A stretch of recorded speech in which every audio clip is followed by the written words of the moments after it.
জয় শনিদেব। ওম নমঃ শিবায়। জয় বজরংবলী।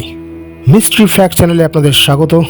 আমরা সবাই একটা করে বছরকে বিদায় জানাই এই ভেবে যে এই বছর যা করতে পারলাম না, সামনের বছর সেই সব স্বপ্ন ঠিক পূরণ করব। অনেক আশা, অনেক প্ল্যানিং থাকে। আজকের বিষয় মেষ রাশি 2025 কেমন কাটতে চলেছে।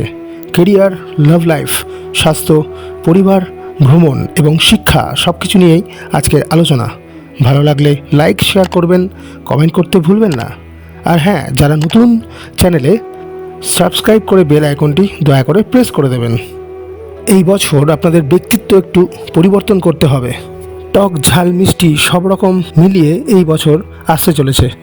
ধৈর্য ধরতে হবে, ধৈর্য বাড়াতেও হবে।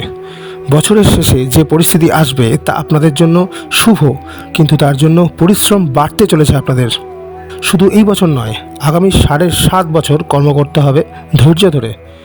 তবে হ্যাঁ, আপনাদের রাশি অধিপতি মঙ্গল আর 2025-এর নিউমারোলজি অনুযায়ী নাম্বার 9, যা মঙ্গলের বছর। তাই মঙ্গল চতুর্থ ঘরে থাকায় আপনাদের সাপোর্ট অনেক বেশি থাকবে। তার সাথে সাহস এবং উদ্যম যথেষ্ট পাবেন। অনেক খাটুনি করেও নিজে সেটা ফিল করতে পারবেন না, আশেপাশের লোকেরা তা অনুভব করবে। প্রথমেই আসবো দেবগুরু বৃহস্পতির বিষয়ে। 15ই মে দেবগুরু বৃহস্পতি দ্বিতীয় ঘর থেকে তৃতীয় ঘরে গোচর করবেন। 15 মের আগ অবধি আপনাদের কমিউনিকেশন স্কিল অনেক বেশি থাকবে। এই সময় ফ্যামিলি প্ল্যানিং অবশ্যই করতে পারেন। ছোটোখাটো ভ্রমণের সম্ভাবনা দেখা যাচ্ছে। এই সময় ষষ্ঠ ঘরে এবং অষ্টম ঘরে দৃষ্টি থাকায় স্টমাক আর লিভার রিলেটেড প্রবলেম দেখতে পাবেন। হজম সমস্যা, পেটের গণ্ডগোল বেড়ে যাবে। 15ই মের পরে দেবগুরু বৃহস্পতি তৃতীয় ঘরে আসলে সপ্তম, নবম এবং একাদশ ঘরে দৃষ্টি দেবেন। সপ্তম ঘর অর্থাৎ বিবাহ যোগ দেখা যাবে, এমনকি প্রেম করে বিয়েও করতে দেখা যাবে। বিয়ে করার জন্য আপনাদের মা বাবার সঙ্গে ঝগড়াও করতে হতে পারে। মোট কথা, বিয়ে আপনারা করেই ছাড়বেন এই বছর। এছাড়া পার্টনারশিপ ব্যবসায় শুভ লাভ, আপনাদের ডেইলি ইনকাম অনেক বৃদ্ধি পাবে। এর সাথে নবম স্থানে দৃষ্টি দেওয়ায় আধ্যাত্মিকতা অনেক বেড়ে যাবে। ধার্মিক কার্যকলাপে লিপ্ত হতে দেখা যাবে। এর সাথে পিতার সাথে মতান্তর অনেকটাই কমে যেতে পারে, যেটা এতদিন চলছিল। শরীর আগের থেকে অনেকটা সুস্থ হতে দেখা যাবে।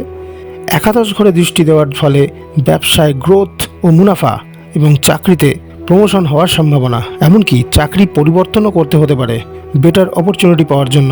এই সময় সুনাম বাড়বে, সবাই চিনবে আপনাকে।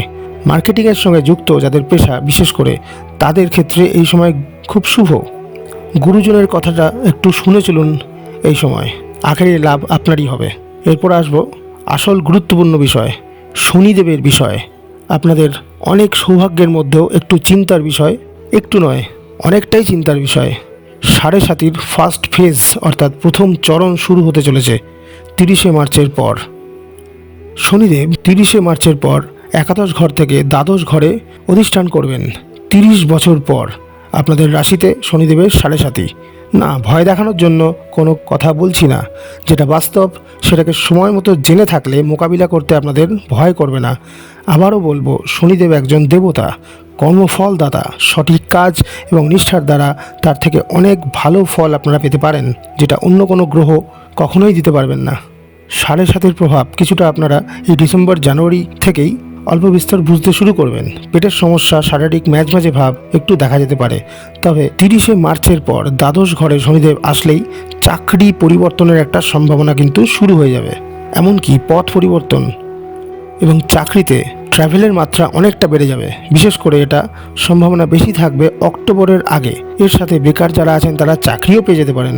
ভ্রমণ হওয়ার সুযোগ থাকছে, হতে পারে বিদেশ যাত্রাও। শনিদেব দ্বিতীয় ঘরে দৃষ্টি দেওয়াতে পরিবারে অশান্তি, নিজের প্রতি অসন্তোষ দেখা যাবে। স্যাটিসফাই হবেন না আপনি, চাহিদা আপনার তুঙ্গে উঠে যাবে। নতুন চিন্তাভাবনা দেখা যাবে আপনার মধ্যে।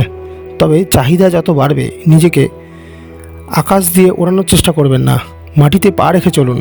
পেটের সমস্যা দেখা দিতেই পারে নতুন করে। কথা সংযত রাখতে হবে আপনাদের। সিনিয়রের সঙ্গে মতভেদ দেখা যেতে পারে অফিসে, এবং কলিগদের রাজনীতির শিকার হতে পারেন আপনারা। এর থেকে কিন্তু সাবধান থাকবেন। কোনো বন্ধুর থেকে প্রতারণার সম্ভাবনা থাকছে। খাবার দাবারটা বুঝে খান। স্বাস্থ্য সম্বন্ধে সচেতন হতে দেখা যাবে আপনাকে অনেক এই সময়। এই বছরের জুন এবং জুলাই মাসের দিকে যারা সোশ্যাল মিডিয়া, ফটোগ্রাফি, মাস কমিউনিকেশনের প্রফেশনে যুক্ত তাদের খুব লাভদায়ক বছর এটা। অক্টোবরের কাছে যদি রিয়েল এস্টেট, প্রপার্টি ইত্যাদিতে বুঝে শুনে ইনভেস্ট করেন, লাভের সম্ভাবনা থাকছে। আপনাদের এই সময় স্টক ইনভেস্টমেন্টের ওপর ইন্টারেস্ট অনেক বেড়ে যাবে এবং শিক্ষাও নিতে থাকবেন এই বিষয়ে। এরপরে আসবো রাহুর বিষয়। 18ই মে রাহু দ্বাদশ ঘর থেকে একাদশ ঘরে অধিষ্ঠান করবেন। আমরা জানি রাহু এবং কেতু বকরি চাল চলেন, তাই এরা পিছন দিকে হাঁটেন। তাই 12 নম্বর ঘর থেকে একাদশ ঘরে আসায় চাকরিতে প্রমোশন, হঠাৎ কিছু কেনা বা হঠাৎ লাভ হতে পারে। স্টক মার্কেটে টাকা লাগিয়ে পয়সা পেয়ে যাওয়া, অর্থনৈতিক উন্নতি, জীবনে পরিবর্তন আসতে চলেছে।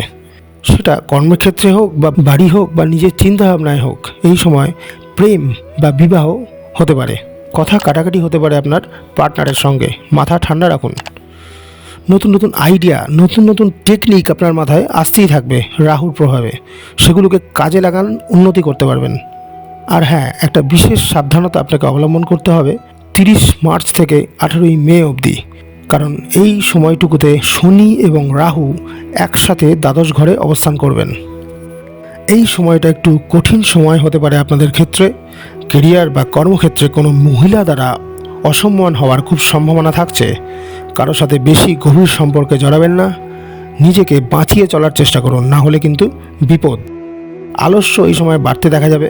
এই সময় ওপেন মাইন্ড হওয়ার চেষ্টা করুন, খুঁতখুঁতে স্বভাবটা বর্জন করুন, তাহলে উন্নতি করতে পারবেন। আরও তথ্য নিয়ে আসবো পরের ভিডিওতে। ভালো থাকুন, সুস্থ থাকুন। সাবস্ক্রাইব করে বেল আইকনটি প্রেস করে দেবেন। ধন্যবাদ।